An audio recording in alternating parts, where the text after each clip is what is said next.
요한복음 14장 22절에서 31절입니다. 키워드는 평안을 주노라, 평안을 얻은 사람들, 악에서 건지시는 하나님입니다. 가룟인 아닌 유다가 이르되 주여 어찌하여 자기를 우리에게는 나타내시고 세상에는 아니하려 하시나이까. 예수께서 대답하여 이르시되 사람이 나를 사랑하면 내 말을 지키리니 내 아버지께서 그를 사랑하실 것이요 우리가 그에게 가서 거처를 그와 함께하리라. 나를 사랑하지 아니하는 자는 내 말을 지키지 아니하나니 너희가 듣는 말은 내 말이 아니요 나를 보내신 아버지의 말씀이니라. 내가 아직 너희와 함께 있어서 이 말을 너희에게 하였거니와 보혜사 곧 아버지께서 내 이름으로 보내실 성령 그가 너희에게 모든 것을 가르치고 내가 너희에게 말한 모든 것을 생각나게 하리라. 평안을 너희에게 끼치노니 곧 나의 평안을 너희에게 주노라. 내가 너희에게 주는 것은 세상이 주는 것과 같지 아니하니라. 너희는 마음에 근심하지도 말고 두려워하지도 말라. 내가 갔다가 너희에게로 온다 하는 말을 너희가 들었나니 나를 사랑하였더라면 내가 아버지께로 감을 기뻐하였으리라. 아버지는 나보다 크심이라. 이제 일이 일어나기 전에 너희에게 말한 것은 일이 일어날 때에 너희로 믿게 하려 함이라. 이후에는 내가 너희와 말을 많이 하지 아니하리니 이 세상의 임금이 오겠음이라. 그러나 그는 내게 관계할 것이 없으니 오직 내가 아버지를 사랑하는 것과 아버지께서 명하신 대로 행하는 것을 세상이 알게 하려 함이로라. 일어나라 여기를 떠나자 하시니라. 아멘. 예수님의 12제자 중 가룟인 아닌 유다가 예수님께 질문을 했습니다.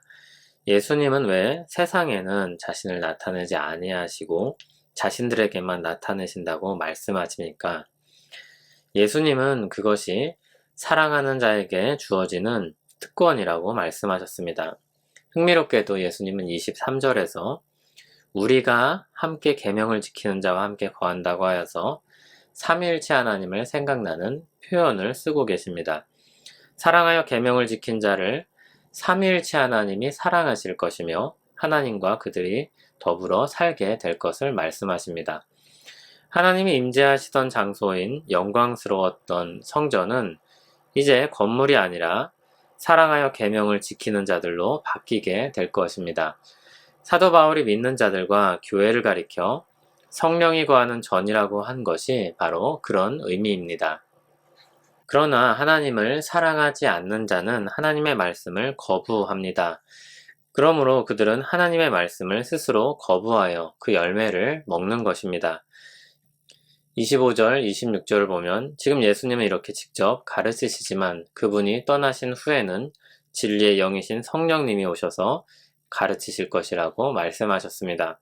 성령님이 가르치시는 방식은 독특하게도 그동안 예수님이 가르치셨던 것을 생각나게 하는 방식입니다. 길이요 진리요 생명이신 예수님의 가르침, 즉 그분이 가르치신 진리를 성령님께서 기억나게 하고 알게 하십니다. 또한 그 진리는 아버지께로부터 온 말씀이기 때문에 삼위일체 하나님에게서 나온 지식이라고 할 수 있습니다. 신자가 듣는 진리의 말씀은 바로 그런 말씀인 것입니다. 예를 들어서 요한복음 2장 19절에서 22절을 보면 예수님이 성전을 허물고 3일 만에 다시 일으키신다고 했습니다. 예수님이 다시 일으키신다고 하신 것은 예수님의 육체를 가리켜 말씀하신 것이었습니다. 제자들은 예수님이 부활하시고 성령님을 보내셨을 때 그분을 통해 주님의 말씀을 기억하고 알게 되고 또 믿게 되는 것입니다. 그 은혜는 단순히 특별한 지식을 쌓는 것이 아니라 삶을 위해 주어지는 아주 큰 특권입니다. 진리를 깨달은 사람은 세상이 주는 것과 다른 평안을 가지게 됩니다. 27절에서 예수님은 제자들에게 그 평안을 주신다고 약속하셨습니다. 주님이 평안을 주실 것입니다. 아주 특별한 평안입니다. 세상에서 얻을 수 없는 하나님만 주실 수 있는 그런 평안을 주실 것입니다. 그리고 주님이 지금은 그들을 떠나시지만 다시 오신다는 말을 들었으니 근심과 두려움에 빠지지 말라고 말씀합니다.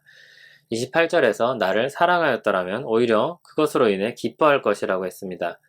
왜냐하면 능력의 하나님께서 이제 그들을 보살피실 것이기 때문입니다. 능력의 하나님이신 아버지께서 그들을 충분히 보살피실 만큼 크기 때문입니다. 모든 것이 크신 하나님의 주권 아래에 있으니 그분의 사랑받는 백성이 두려워할 것이 없는 것입니다. 예수님이 아버지는 나보다 크심이라고 하신 것은 성육신 하셔서 육체로 오신 주님의 현 상태와 대비되는 것입니다. 그러나 다시 예수님은 영광을 입으실 것입니다. 그것이 믿는 자들에게 큰 기쁨이 아닐 수 없습니다. 영광의 주께서 통치하실 것을 기대할 수 있기 때문입니다. 29절에서 예수님은 이 일이 일어나기 전에 먼저 말씀하신 것이라 했습니다. 나중에 정말 일이 일어났을 때 믿도록 미리 알리신 것입니다. 일이 다 되고 나서 말하는 것은 쉽습니다. 사실은 그게 자기가 생각한 것이라고 하는 것은 누구나 할 수 있는 말입니다. 그리고 그것은 믿을 수 없는 말입니다. 그러나 주님은 일이 있기 전에 먼저 말씀하시고 제자들이 믿음으로 나아오도록 그들을 준비시키십니다.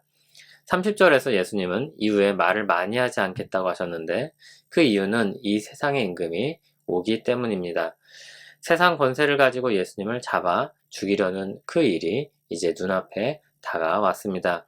예수님은 분명 그들에게 잡혀 죽으실 것이지만 그들은 주님과 관계할 것이 없다고도 말씀하십니다. 예수님에 대한 아무런 권리도 그들이 가지고 있지 않다는 것입니다. 예수님은 세상에 속하지도 않았고 예수님은 무죄하시기 때문에 그들로부터 그 어떤 해도 당할 필요가 없으시기 때문입니다. 그런 그들에게 예수님이 힘없이 잡혀 돌아가시게 되는데 그 이유가 대체 무엇입니까? 31절에 그 대답이 나옵니다. 예수님이 하나님 아버지를 사랑하고 그 말씀을 따라 행하는 것을 세상에 드러내기 위함이라고 말씀하셨습니다. 그러므로 그것은 사탄에 의해 패배한 증거가 아니라 하나님에 대한 사랑과 순종이며 오히려 그분의 일을 이루시는 승리인 것입니다. 그러므로 주님이 세상에 알게 하시는 것은 세상이 무죄한 자를 죽였다는 그 죄악상과 예수님이 사랑과 순종으로 승리하셨다는 것입니다. 31절 뒷부분을 보면 일어나 여기를 떠나자 그렇게 예수님이 말씀하십니다. 그러나 예수님의 가르침은 이 뒤로도 더 이어지고 있습니다. 그 이유는 두 가지로 설명할 수 있습니다. 하나는 마치 수업이 끝났지만 질의응답이 길게 이어지거나 부연한 말이 계속되는 경우입니다. 또 다른 하나는 그 자리를 떠나서 길을 가시지만 그 길을 가는 도중에 또는 어느 길에 멈춰 서서 길게 더 가르침을 이어갔다고도 할 수 있습니다. 그리고 그것은 예수님이 그들을 끝까지 사랑하신 그 마음을 드러내는 일 중에 하나였을 것입니다. 모든 사람들은 평안을 얻길 원합니다. 신자들도 그렇습니다. 그러나 세상의 수많은 일들로 인해 우리 마음이 영 평안을 얻기가 어렵습니다. 시편 73편에서 시인이 말하듯 하나님이 자신과 함께 하심을 알고 경험할 때 비로소 신자들은 평안을 얻게 됩니다. 크신 하나님께서 사랑하는 자기 백성을 보살피시고 인도하신다는 것을 다시 확인하게 될 때 우리 마음의 모든 근심과 두려움을 몰아낼 수 있는 것입니다. 예수님은 십자가의 길로 가시면서 제자들을 위로하고 격려하십니다. 이제 있을 일들에 대해 미리 알리시고 그 모든 일들을 크신 하나님이 이루고 계심을 말씀하시면서 그들을 믿음의 길로 이끌어 가고 계십니다. 그들은 비록 예수님이 십자가에 달리셨을 때 울며 절망했었지만 그들은 회복되게 됩니다. 예수님이 말씀하신 대로 장차 성령님이 그들에게 임하셨을 때 그들은 주님 안에서 참 평안을 누리게 됩니다. 더 나아가 부활하신 그리스도를 전하는 능력의 증인이 되었습니다. 능력과 기쁨으로 그 일들을 감당하게 됩니다. 그들은 예수님처럼 사랑과 순종으로 자신들에게 맡겨진 삶의 자리를 능히 감당하고 살아갑니다. 제네바 요리문답 287문에서 293문을 보면 주기도문에 대한 설명을 하는 부분이 나옵니다. 우리를 시험에 들게 하지 마시옵고 다만 악에서 구하시옵소서라는 부분에 대한 설명입니다. 하나님은 이 기도를 통해서 우리를 대항해 싸우는 마귀와 육체의 정욕 때문에 정복당하지 않도록 우리를 지켜주십니다. 우리에게 견딜 수 있는 힘을 주시고 자신의 손으로 우리를 붙잡으시고 보호하셔서 자신의 돌보신 가운데 안정적으로 살아가게 하십니다. 그 일들을 이루시는 분은 바로 성령님이십니다. 성령님이 우리를 다스리셔서 하나님에 대한 사랑으로 충만하게 하시고 그 뜻을 사모하여 순종하게 하십니다. 그렇게 세상과 싸워 이기게 하십니다. 이것이 신자들 안에 일어나는 은혜로운 일들입니다. 주님이 약속하신 평안의 일들입니다. 근심과 두려움을 불러일으키는 이 세상에서 주님의 평안이 우리에게 풍성하기를 소원합니다.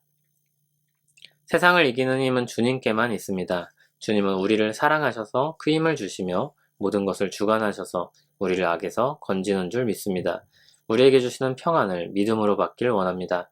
성령님께서 우리 마음을 하나님께로 이끄시고 우리 마음이 거기서 평화를 찾게 하옵소서. 예수님 이름으로 기도합니다. 아멘.